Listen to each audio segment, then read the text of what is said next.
Hello friends आज के इस वीडियो में हम लोग देखने वाले हैं जो एडुटेरिया के द्वारा जो एनसीईआरटी प्रैक्टिस सेट यानी जो 6 से 12 की बुक जारी की गई है। ये न्यू बुक है।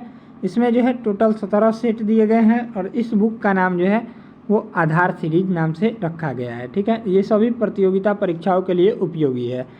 तो पिछले वीडियो में हम लोग 2 सेट्स को हम लोग कवर कर चुके थे जो कि हिस्ट्री के थे, और आज की इस वीडियो में हम लोग 2 सेट्स और को कवर करेंगे एक ही वीडियो में, यानी ये जो है मास्टर वीडियो होने वाला है। अगर आप चैनल पर नए हैं चैनल को सब्सक्राइब कर लें और बगल में जो बेल आइकॉन दिया गया है उसे दबाना ना भूलिए।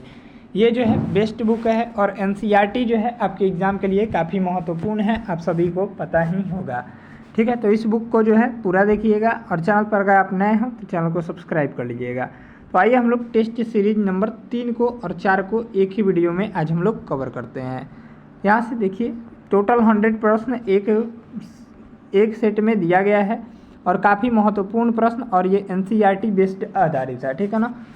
तो फर्स्ट क्वेश्चन है, यहाँ से दिया गया है औपनिवेशिक शासन में अंग्रेजों द्वारा जंगल काटने के क्या कारण थे। फर्स्ट है शाही नौसेना हेतु, लकड़ी की आपूर्ति के लिए, रेल लाइन के प्रसारों के लिए, व्यावसायिक कृषि बागानों के प्रसार के लिए। यहाँ से जो इसका राइट आंसर हो जाएगा कथन का चयन करके कूट का प्रयोग करके यहाँ से जो है वो चयन करना है। तो इसका राइट आंसर हो जाएगा डी ऑप्शन 1, 2 और 3, यानी इन तीनों जो है वो कथन सही दिए गए हैं, यानी ऑप्शन हो जाएगा यहाँ से डी ऑप्शन जो हो जाएगा राइट हो जाएगा। चलिए नेक्स्ट देखिए, भारतीय वन सेवा की स्थापना किस वर्ष की गई। तो भारतीय वन सेवा की स्थापना जो है वो राइट आंसर हो जाएगा यहाँ से सी ऑप्शन 1864 ईस्वी में की गई थी, यानी ऑप्शन हो जाएगा सी ऑप्शन करेक्ट हो जाएगा। काफ़ी इंपॉर्टेंट बुक है। नेक्स्ट है 3 नंबर प्रश्न, इंपीरियल फॉरेस्ट रिसर्च इंस्टीट्यूट के संबंध में निम्नलिखित कथनों पर विचार करें। फर्स्ट है इसकी स्थापना 1905 में देहरादून में हुई थी। सेकंड है यहाँ जिस पद्धति से शिक्षा दी जाती थी उसे वैज्ञानिक वानिकी कहा जाता था। तो इस सत्य का कूट का चयन करना है, तो इसका जो राइट आंसर हो जाएगा 3 का वो हो जाएगा केवल 2 कथन जो है वो सही है, यानी ऑप्शन हो जाएगा बी ऑप्शन राइट हो जाएगा। चलिए अगला देखिए, वन अधिनियम 1878 के संबंध में निम्नलिखित कथनों पर विचार करें। फर्स्ट है जंगलों को 3 श्रेणियों में विभाजित किया गया, आरक्षित, सुरक्षित एवं ग्रामीण। और 2 नंबर है सबसे अच्छे जंगलों को आरक्षित वन कहा गया, गांव वाले केवल सूखी लकड़ी एवं विशेष प्रकार की औषधि ही इन जंगलों से ले सकते थे। सत्य कथन का चयन करना है, तो इसका जो राइट आंसर हो जाएगा 4 का हो जाएगा केवल 1 कथन जो है वो सही है, यानी ऑप्शन हो जाएगा ए ऑप्शन राइट हो जाएगा। चलिए अगला देखिए, यहाँ से दिया गया है मिलान करना है। तो यहाँ से देखिए 5 नंबर प्रश्न, तो 1 का हो जाएगा यहाँ से देखिए 1 का हो जाएगा यहाँ से देखिए दिया गया है, यहाँ से ऑप्शन जो है वो दिए गए हैं। तो 1 का हो जाएगा डी, 2 का हो जाएगा यहाँ से सी ऑप्शन, 3 का हो जाएगा बी ऑप्शन और 4 का हो जाएगा यहाँ से ए ऑप्शन। ठीक है, यानी लादिंग जो है वो दक्षिण पूर्व में, मिलपा जो है मध्य प्रदेश में, चितमेन जो है वो कहाँ पर है, तो ये अफ्रीका हो जाएगा, और चेना जो है वो श्रीलंका हो जाएगा। ठीक है, झूम खेती के नाम और उससे संबंधित क्षेत्र का चयन करना था, यानी राइट आंसर हो जाएगा सी ऑप्शन राइट हो जाएगा। चलिए नेक्स्ट प्रश्न देखिए, यूरोपीय वन रक्षक घुमंत खेती के विरुद्ध क्यों करते थे। फर्स्ट है घुमंत खेती वाली जमीन इमारती लकड़ी के उत्पादन के लिए प्रतिकूल हो जाती थी। सेकंड है जंगल जलाते समय बाकी बेशकीमती पेड़ों के जलने का खतरा होता था। लगान वसूली की प्रशासनिक परेशानी से बचने हेतु सत्य कथन का चयन करना है, तो इसका जो राइट आंसर हो जाएगा डी ऑप्शन 1, 2 और 3 तीनों कथन जो है सत्य दिए गए हैं। चलिए नेक्स्ट प्रश्न देखिए, यहाँ से अगला सवाल दिया गया है अंग्रेजों द्वारा वन व्यापार को सरकारी नियंत्रण में लेने के क्या प्रभाव हुए। फर्स्ट है वन व्यापार की जिम्मेदारी यूरोपीय व्यापारी कंपनियों को सौंप दी गई। स्थानीय लोगों द्वारा शिकार करने और पशुओं के चराने पर बंदिश लगा दी गई। कुछ घुमंत समुदाय खदानों और बागानों में काम करने को मजबूर हुए। तो इसका जो राइट आंसर हो जाएगा 7 नंबर प्रश्न का वो हो जाएगा यहाँ से डी ऑप्शन 1, 2 और 3 जो है तीनों कथन जो है वो सही दिए गए हैं, यानी ऑप्शन हो जाएगा डी। चलिए नेक्स्ट प्रश्न देखिए, देवसारी या मान किसे कहा जाता है। जाता था। तो इसका जो राइट आंसर हो जाएगा वो हो जाएगा सी ऑप्शन, जनजातीय क्षेत्रों में लकड़ी के बदले लगने वाला शुल्क को देवसारी या मान कहा जाता था। ठीक है, नेक्स्ट देखिए, दिया गया है बेलेंडॉग डिएंस्टेन व्यवस्था के संबंध में निम्नलिखित कथनों पर विचार करें। फर्स्ट है, यह व्यवस्था अंग्रेजों द्वारा बस्तर में प्रारंभ किया गया। सेकंड है, इसमें गांव वाले की लगान मुक्ति के बदले लकड़ी ढोने के लिए मुफ्त में भैंस उपलब्ध कराएंगे। सत्य कथन का चयन करना है, तो इसका राइट आंसर हो जाएगा केवल 2 कथन जो है वो सही दिया गया है। चलिए नेक्स्ट देखिए, सरना, देवरा कुड़ू, कान, राई इत्यादि क्या थे। तो इसका जो राइट आंसर हो जाएगा यहाँ से 10 नंबर प्रश्न का सी ऑप्शन, जनजातीय लोगों के लिए पवित्र बगीचा था। नेक्स्ट देखिए, चरवाह समुदाय और उनसे संबंधित तथ्य से मिलान करना है। तो इसका जो करेक्ट ऑप्शन हो जाएगा 11 नंबर प्रश्न का वो हो जाएगा यहाँ से 1 का हो जाएगा, गोला समुदाय का हो जाएगा गाय भैंस पालते थे यहाँ से, और कुर्मा समुदाय का हो जाएगा भेड़ बकरियाँ पालते थे, और यहाँ से हो जाएगा देखिए 3 नंबर प्रश्न का राइका समुदाय का हो जाएगा यहाँ से राजस्थान से संबंधित है, और धंगर समुदाय का हो जाएगा महाराष्ट्र से संबंधित है। यानी ऑप्शन हो जाएगा यहाँ से बी ऑप्शन, BACD राइट हो जाएगा। चलिए नेक्स्ट देखिए, प्राचीन काल के भ्रमणकारियों के संबंध में निम्नलिखित कथनों पर विचार करें। फर्स्ट है, व्यापारी अवसरों की तलाश में एक स्थान से दूसरे स्थान तक भ्रमण करते रहे हैं। पुजारी और तीर्थयात्री ज्ञान और आध्यात्मिक शांति के लिए दूर दूर तक यात्राएं करते रहे हैं। उपयुक्त कथन में कौन से सत्य हैं। तो इसका जो राइट आंसर हो जाएगा वो हो जाएगा सी ऑप्शन, 1 और 2 दोनों कथन जो है वो सही दिए गए हैं। चलिए नेक्स्ट प्रश्न देखिए, यहाँ से अगला सवाल है, प्राचीन काल में विभिन्न यात्रियों के माध्यम से क्या क्या विभिन्न क्षेत्रों के मध्य आदान प्रदान नहीं होता था। तो इस यहाँ से फर्स्ट है मूल्य एवं मान्यताएं, सेकंड है हुनर, थर्ड है विचार, फोर्थ है आविष्कार और कीटाणु एवं बीमारियाँ। तो इसका जो राइट आंसर हो जाएगा 13 का हो जाएगा डी ऑप्शन, कोई नहीं, यानी ऑप्शन हो जाएगा डी ऑप्शन जो हो जाएगा राइट आंसर हो जाएगा। चलिए नेक्स्ट देखिए, पश्चिमी तट के क्षेत्र में पाई गई 9वीं शताब्दी के बाद की स्मृतिशिला जो गोवा संग्रहालय में सुरक्षित है में किसके महत्व का पता चलता है। तो इसका राइट आंसर हो जाएगा समुद्री व्यापारी के महत्व का, यानी ऑप्शन हो जाएगा बी ऑप्शन राइट हो जाएगा। नेक्स्ट देखिए, सिल्क मार्ग के संबंध में निम्न कथनों पर विचार करें। फर्स्ट है, सिल्क मार्ग केवल जमीनी भूभाग से ही गुजरता था। यह मार्ग केवल चीन को एशिया के भूभाग से जोड़ता था।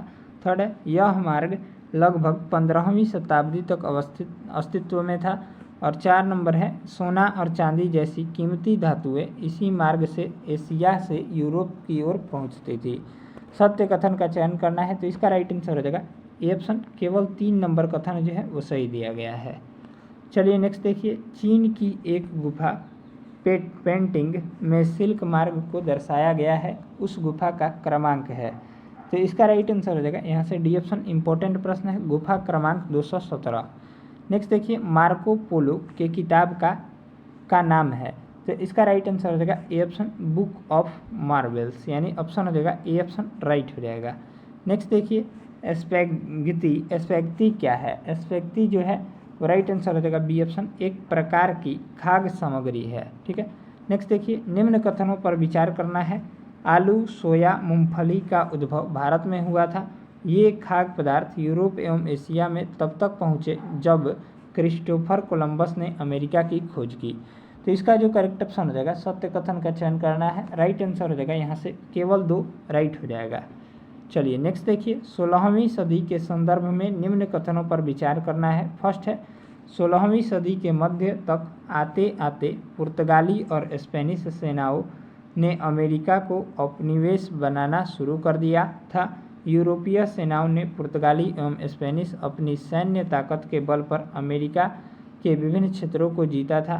थर्ड है, इस समय अमेरिका वासियों में चेचक से लड़ने के लिए रोग प्रतिरोध क्षमता विकसित हो चुकी थी। तो इसका राइट आंसर हो जाएगा 20 नंबर प्रश्न का हो जाएगा सी ऑप्शन, केवल 2 और 3 सही है, यानी ऑप्शन हो जाएगा सी ऑप्शन राइट हो जाएगा। चलिए नेक्स्ट प्रश्न देख लेते हैं। यहाँ से अगला प्रश्न दिया गया है, 19वीं शताब्दी में अर्थशास्त्रियों ने अंतर्राष्ट्रीय आर्थिक विनिमय में 3 तरह की गतियों या प्रवाहों का उल्लेख किया। ये हैं व्यापार, पूंजी और भूमि। कूट का प्रयोग करके सही उत्तर का चयन करना है। तो इसका राइट आंसर हो जाएगा बी ऑप्शन। 1 और 2 सही है, 3 नंबर जो है वो गलत है। ठीक है, चलिए नेक्स्ट प्रश्न देखिए। औपनिवेशिक सरकार ने किस वर्ष अपराधी जनजाति अधिनियम पारित किया? तो इसका राइट आंसर हो जाएगा सी ऑप्शन। 1871 में पारित किया था, यानी ऑप्शन हो जाएगा सी। नेक्स्ट देखिए, यहाँ से दिया गया है चारवाही टैक्स के संबंध में निम्नलिखित कथनों पर विचार करें। 1 नंबर है, चारवाहों से चारगाह में चरने वाले प्रत्येक जानवर पर टैक्स वसूला जाता था। प्रारंभ में अंग्रेज स्वयं ही अपने कारिंदों से टैक्स वसूलते थे, मगर बाद में यह काम ठेकेदारों के माध्यम से किया जाने लगा। थर्ड है, किसी चारगाह में दाखिल होने से पहले चारवाहों को पास दिखाकर टैक्स अदा करना पड़ता था। सत्य कूट का चयन करना है। तो इसका जो राइट आंसर हो जाएगा 23 का वो हो जाएगा ए ऑप्शन। 1 और 3 कथन जो हैं वो सही दिए गए हैं। चलिए नेक्स्ट देखिए, चारवाही टैक्स के क्या प्रभाव हुए? तो चारवाही टैक्स के क्या प्रभाव हुए? फर्स्ट है, चारगाहों का स्तर गिरने लगा, जानवर बड़ी संख्या में मरने लगे। सत्य कथन का चयन करना है। तो इसका राइट आंसर हो जाएगा यहाँ से सी ऑप्शन। 1 और 2 दोनों कथन जो हैं वो सही दिए गए हैं। चलिए नेक्स्ट देखिए, मासाईलैंड के संबंध में निम्नलिखित कथनों पर विचार करें। यह इथोपिया से लेकर तंजानिया तक फैला था। औपनिवेशिक ताकतों ने मासाईलैंड का विभाजन कर दिया। सत्य कथन का चयन करना है। तो इसका राइट आंसर हो जाएगा वो हो जाएगा केवल 2 जो है वो सही दिया गया है, यानी ऑप्शन हो जाएगा बी ऑप्शन राइट हो जाएगा। नेक्स्ट देखिए, औपनिवेशिक शासन तथा मासाइयों के संबंध में निम्नलिखित कथनों पर विचार करें। फर्स्ट है, औपनिवेशिक सत्ता के हस्तक्षेप के कारण वरिष्ठ जनों और योद्धाओं की परंपरागत उम्र आधारित संस्था पूरी तरह समाप्त हो गई। अमीर और गरीब चारवाहों के बीच भेदभाव बढ़ गया। सत्य कथन का चयन करना है। तो इसका राइट आंसर हो जाएगा केवल 2 जो है वो सही दिया गया है, यानी ऑप्शन हो जाएगा बी। नेक्स्ट प्रश्न देखिए, यहाँ से अगला सवाल है 27 नंबर। राष्ट्रवाद की पहली स्पष्ट अभिव्यक्ति फ्रांस की क्रांति को क्यों माना जाता था? 1 नंबर है, प्रभु सत्ता राजतंत्र से निकलकर फ्रांसीसी नागरिकों के समूह में हस्तांतरित हो गई। सेकंड है, सामूहिक पहचान की भावना विकसित होने के कारण। थर्ड है, नए फ्रांसीसी झंडे के कारण जिसे पुराने राष्ट्रध्वज की जगह ले ली। तो इसका राइट आंसर हो जाएगा 27 का वो हो जाएगा डी ऑप्शन। 1, 2 और 3 कथन जो है वो सही दिए गए हैं। चलिए नेक्स्ट प्रश्न देखिए, नेपोलियन के नागरिक संहिता में निम्न प्रावधान थे। जन्म पर आधारित विशेषाधिकार समाप्त कर दिया, कानून के समक्ष बराबरी और संपत्ति के अधिकार को सुरक्षित बनाया। इस संहिता को फ्रांसीसी नियंत्रण के अधीन क्षेत्रों में लागू किया गया। सत्य कथन का चयन करना है। तो इसका जो राइट आंसर हो जाएगा डी ऑप्शन। 1, 2 और 3 कथन सही दिए गए हैं। चलिए नेक्स्ट देखिए, यहाँ से हैब्सबर्ग साम्राज्य के संबंध में निम्नलिखित कथनों पर विचार करना है। यह बहुभाषा भाषी तथा बहुनस्ली साम्राज्य था। यह साम्राज्य ऑस्ट्रिया तथा हंगरी पर शासन करता था। तो इसका राइट आंसर हो जाएगा सी ऑप्शन। 1 और 2 दोनों सही है। ठीक है, नेक्स्ट देखिए, यहाँ से दिया गया है एले क्या है? तो एले क्या थी? तो एले जो है वो कपड़ा नापने का पैमाना था, यानी ऑप्शन हो जाएगा बी ऑप्शन राइट हो जाएगा। यहाँ से हम लोग 31 नंबर प्रश्न दिया गया है। 1815 के बाद यूरोप में पुनः स्थापित रूढ़िवादी व्यवस्था की निम्नलिखित विशेषताएं थी। फर्स्ट है, राजतंत्र, चर्च, सामाजिक ऊंच नीच बनाए रखना और निजी संपत्ति को राज्य के अधीन लाना। यहाँ से जो इसका राइट आंसर हो जाएगा सत्यकूट का चयन करना है। इसका करेक्ट ऑप्शन हो जाएगा ए ऑप्शन। 1 और 2 और 3 सही है, चौथा जो है वो गलत दिया गया है। ठीक है, यानी ऑप्शन हो जाएगा ए ऑप्शन राइट हो जाएगा। चलिए नेक्स्ट देखिए, यहाँ से दिया गया है ज्यूसेपी मैत्सिनी के संबंध में निम्नलिखित कथनों पर विचार करना है। वह कार्बोनरी के गुप्त संगठन का सदस्य बना। उसने 2 और भूमिगत संगठनों की स्थापना की। पहला था बर्न में यंग इटली और दूसरा मार्सेई में यंग यूरोप। सत्य कथन का चयन करना है। तो इसका जो राइट आंसर हो जाएगा 32 का केवल 1 जो है वो सही दिया गया है, यानी ऑप्शन हो जाएगा ए ऑप्शन राइट हो जाएगा। चलिए नेक्स्ट देखिए, मेटरनिख ने किसे हमारी सामाजिक व्यवस्था का सबसे खतरनाक दुश्मन बताया? तो इसका राइट आंसर हो जाएगा बी ऑप्शन, ज्यूसेपी मैत्सिनी को, यानी ऑप्शन हो जाएगा बी ऑप्शन करेक्ट हो जाएगा। चलिए नेक्स्ट देखिए, यहाँ से जो है अगला सवाल दिया गया है, यूनान ऑटोमन साम्राज्य से कब स्वतंत्र हुआ? तो यूनान जो है ऑटोमन साम्राज्य से जो है वो 1832 में जो है वो स्वतंत्र हुआ था, यानी ऑप्शन हो जाएगा डी ऑप्शन राइट हो जाएगा। चलिए नेक्स्ट देखिए, रूमानीवाद के संबंध में निम्नलिखित कथनों पर विचार करना है। फर्स्ट है, रूमानी कलाकारों और कवियों ने तर्क वितर्क और विज्ञान के महिमामंडन की आलोचना की। सेकंड है, वे एक साझा सामूहिक विरासत की अनुभूति और एक साझा संस्कृति अतीत को राष्ट्र का आधार बनाना चाहते थे। सत्य कथन का चयन करना है, तो इसका राइट आंसर हो जाएगा सी ऑप्शन। 1 और 2 दोनों सत्य है, यानी ऑप्शन हो जाएगा सी। चलिए नेक्स्ट सवाल देखिए, पोलैंड में रूस के विरुद्ध राष्ट्रवादी भावना का मुख्य स्रोत क्या था? तो इसका राइट आंसर हो जाएगा सी ऑप्शन, भाषा था, यानी ऑप्शन हो जाएगा सी ऑप्शन राइट हो जाएगा। चलिए अगला सवाल दिया गया है, 1848 के फ्रांस की क्रांति के संबंध में निम्नलिखित कथनों पर विचार करें। फर्स्ट है, इस क्रांति के पीछे मुख्यतः आर्थिक कारण जिम्मेदार थे। सेकंड है, इस क्रांति के पश्चात 21 वर्ष से ऊपर सभी पुरुषों को मताधिकार मिल गया। और थर्ड है, राष्ट्रीय सभा को गणतंत्र घोषित कर काम के अधिकार की गारंटी दी गई। सत्य कथन का चयन करना है, तो इसका जो राइट आंसर हो जाएगा यहाँ से डी ऑप्शन 1, 2 और 3 कथन जो है वो सही दिए गए हैं, यानी ऑप्शन हो जाएगा डी। चलिए अगला सवाल है, सेंट पॉल चर्च में फ्रैंकफर्ट संसद का आयोजन किस वर्ष हुआ? तो इसका राइट आंसर हो जाएगा ए ऑप्शन, 1848 में हुआ था, यानी ऑप्शन हो जाएगा ए।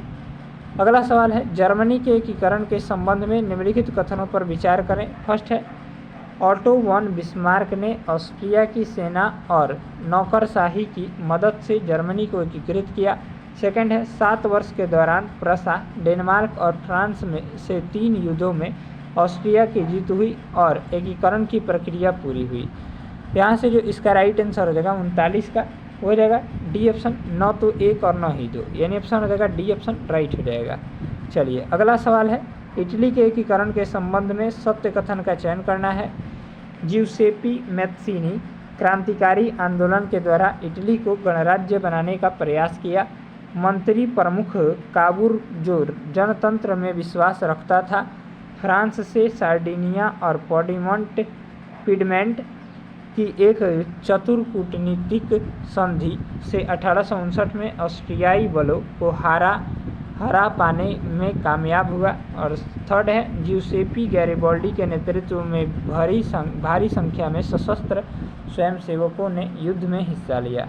तो इसका जो राइट आंसर हो जाएगा सी ऑप्शन, 1 और 2, 3 जो है वो सही दिए गए हैं, ठीक है, यानी ऑप्शन हो जाएगा सी।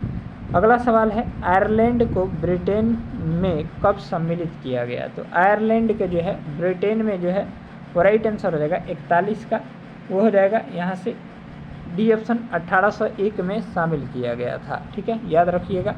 नेक्स्ट देखिए, प्रथम विश्व युद्ध ने भारतीय समाज पर क्या प्रभाव डाला?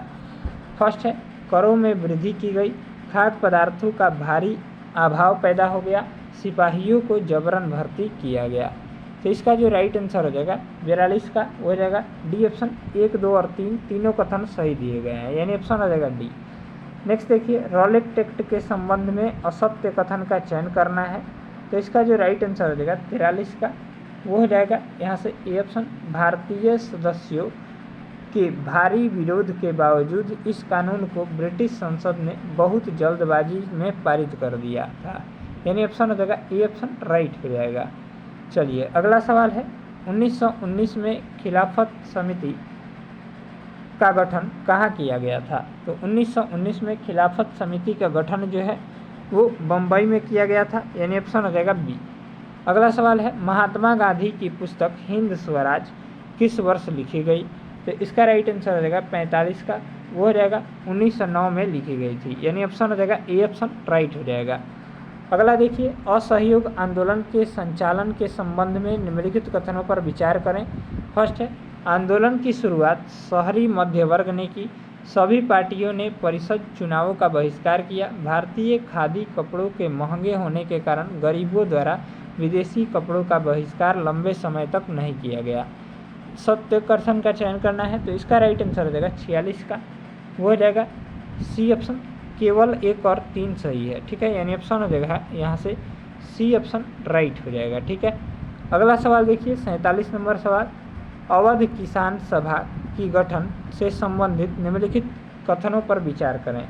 फर्स्ट है, इसका गठन अक्टूबर 1920 में किया गया। जवाहरलाल नेहरू, बाबा रामचंद्र एवं कुछ अन्य लोगों के नेतृत्व में इसका गठन हुआ। थर्ड है, असहयोग आंदोलन के समय कांग्रेस नेताओं ने अवध किसान संघर्ष को इस आंदोलन में शामिल करने का प्रयास किया। तो इसका जो राइट आंसर हो जाएगा 47 का डी ऑप्शन, 1, 2 और 3 तीनों कथन सही दिए गए हैं, यानी ऑप्शन हो जाएगा डी। अगला सवाल देखिए, अगला सवाल दिया गया है यहाँ से, गुडेम विद्रोह के संबंध में निम्नलिखित कथनों पर विचार करें। फर्स्ट है, यह विद्रोह कर्नाटक के गुडेम पहाड़ियों में 1920 में प्रारंभ हुआ। यह एक प्रकार का गुरिल्ला आंदोलन था जिसका नेतृत्व अल्लूरी सीताराम राजू ने किया। राजू महात्मा गांधी के महानता के गुण गाते थे। तो इसका जो राइट आंसर हो जाएगा वो हो जाएगा 48 नंबर प्रश्न का, वो हो जाएगा बी ऑप्शन, केवल 2 और 3 करेक्ट हो जाएगा। ये दोनों करेक्ट है, ये गलत है, ठीक है, यानी ऑप्शन हो जाएगा बी।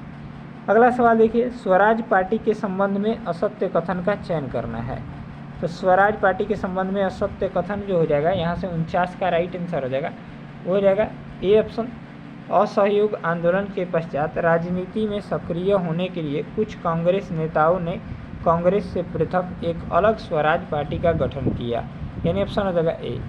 अगला सवाल देखिए, यहाँ से साइमन कमीशन के बारे में निम्नलिखित कथनों पर विचार करना है। साइमन कमीशन के बारे में, ब्रिटेन, फर्स्ट कथन है, ब्रिटेन की लिबरल सरकार ने सर जॉन साइमन के नेतृत्व में एक वैधानिक आयोग का गठन किया। इसका मुख्य उद्देश्य भारत में संवैधानिक व्यवस्था की कार्यशैली का अध्ययन करना था और उसके बारे में सुझाव देना था। भारत में इसके विरोध को देखते हुए वायसराय इरविन ने भारत के लिए डोमिनियन स्टेट का ऐलान किया। तो इसका जो करेक्ट ऑप्शन हो जाएगा 50 का, हो जाएगा बी ऑप्शन, केवल 2 और 3 कथन सही दिए गए हैं, यानी ऑप्शन हो जाएगा बी।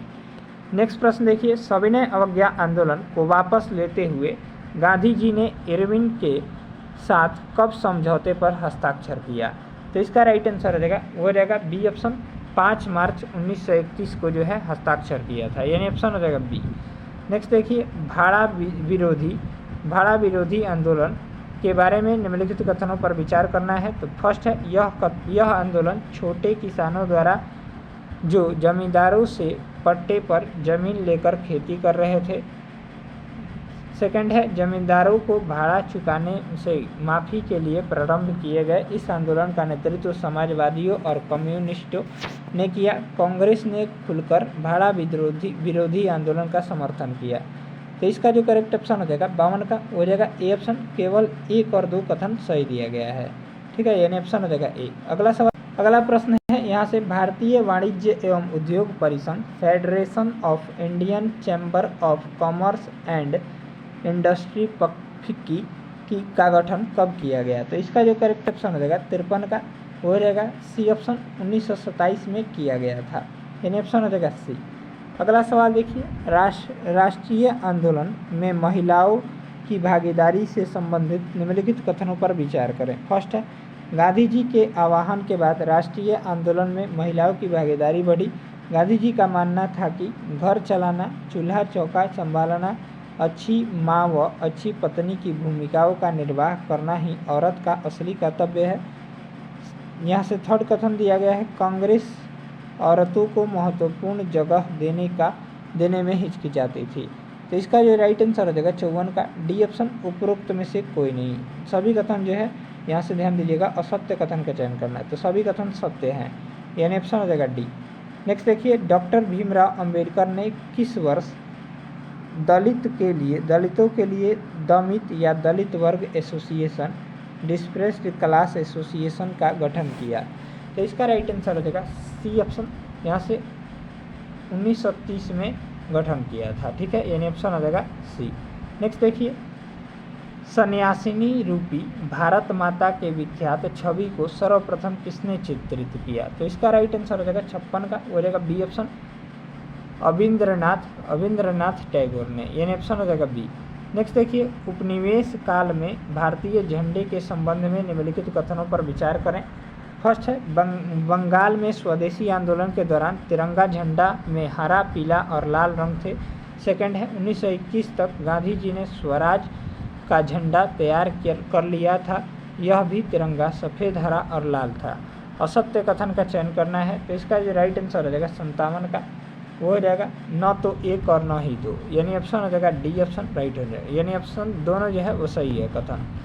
चलिए नेक्स्ट देखिए, भारत छोड़ो आंदोलन का प्रस्ताव किस बैठक में पारित हुआ, तो इसका राइट आंसर हो जाएगा यहाँ से बी ऑप्शन, वर्धा बैठक में पारित हुआ था, यानी ऑप्शन हो जाएगा बी।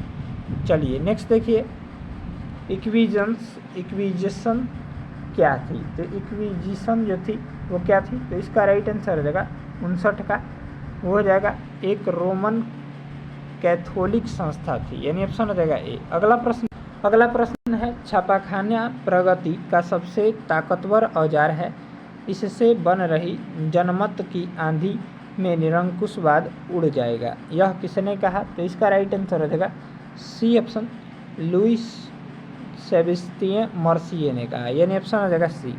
नेक्स्ट देखिए, कालक्रम का निर्धारण करें, प्रेस का निर्माण धातु से होने लगा, बेलनाकार प्रेस का आविष्कार, ऑफसेट प्रेस का निर्माण, बिजली से चलने वाले प्रेस का निर्माण, तो इसका जो राइट आंसर हो जाएगा यहाँ से कालक्रम में सजाना है, तो इसका राइट आंसर हो जाएगा 61 का, ए ऑप्शन, 1 2 फिर 3 और फिर 4, पहले 1 नंबर आया, फिर 2 नंबर, फिर 3 नंबर, फिर 4 नंबर। नेक्स्ट देखिए, तुलसीदास की 16वीं सदी की किताब रामचरितमानस का पहला मुद्रित संस्करण किस वर्ष प्रकाशित हुआ, तो इसका राइट आंसर हो जाएगा यहाँ से डी ऑप्शन, 1810 में जो है वो प्रकाशित हुआ था, यानी ऑप्शन जो हो जाएगा डी ऑप्शन करेक्ट हो जाएगा।